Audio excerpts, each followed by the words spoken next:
Good day mga boss! Another Sunday ride. Pero ngayon, unang beses kong makakasama sa biyahe ang Aprilia RS457 ng kapatid ko na tapos na ang break-in period. Nung una kasi sa Doña Remedios Trinidad Drive, may kabagalan ng takbo namin. Dahil nga ang Italian sports bike na to nasa break-in period pa. Maging ang kasama naming CF Moto CLC 450 ng pamangkin ko. Kaya ngayon, makikita natin kung gaano ba talaga kalupit ang Aprilia RS457. Kasama nga din pala sa ride na to ang kaibigan ko na si Ravil gamit ang poging-pogi na customized Dominar 400.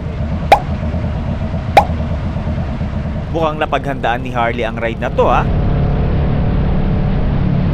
Sa postura pa lang, mukhang mga ngarera na. Pang MotoGP ang datingan.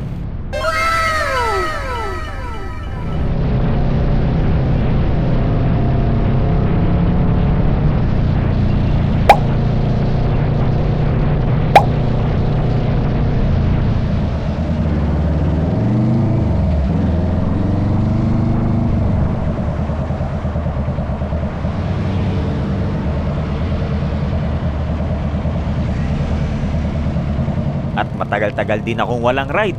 Napasarap ang piga ko sa throttle. Naiwan tuloy si Rabil. Pero si Harley, halos nasa likod ko lang.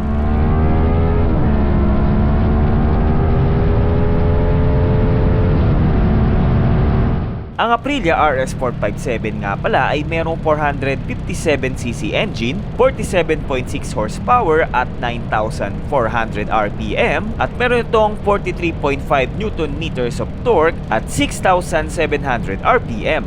At napakaraming technology pa ang nasa motor na to gaya ng traction control, sleeper clutch, riding modes, syempre ABS at iba pa.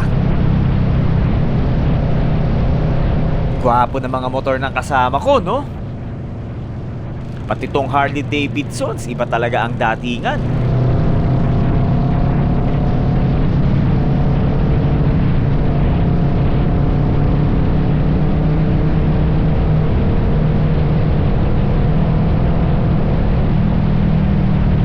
Pag weekends, madami talagang makakasabay na iba't ibang big bike sa expressway.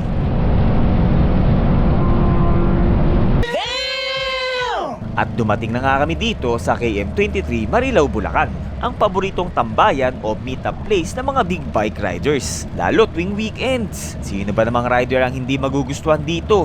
Parang laging may big bike show.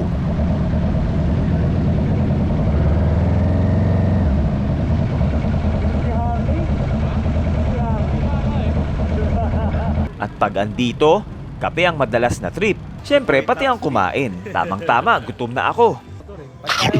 At pagtapos niyan, ang masarap gawin tumingin-tingin ng iba't ibang big bike.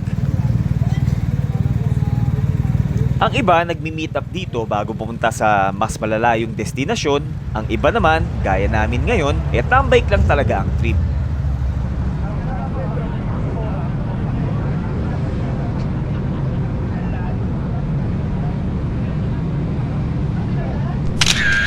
Kaya eto, take off na uli kami.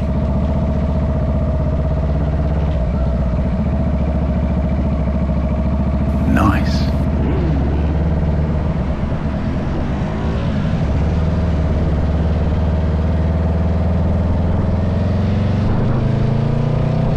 At eto si Rabil, iba ang ruta pa uwi, kaya kumalas na siya sa amin.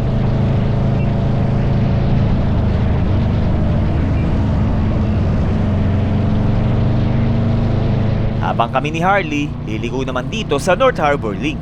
Masarap dumaan dito, di ganun kadami ang dumaraan sa sakyan. At maganda pa ang view. At eto, ang bagsik talaga ng Aprilia RS457. Nakita ko din dito gaano kalakas ang sports bike na to.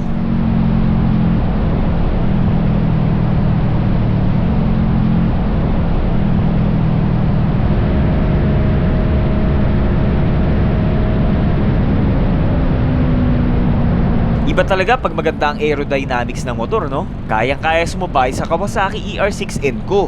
At hanggang sa nakauwi na nga kami. Sana nag-enjoy kayo sa video na to. Maraming beses pa natin makakasama sa ride ang Aprilia RS457. Kaya subscribe na kayo mga boss. Like and share na din ang video. Salamat mga boss. Bye-bye!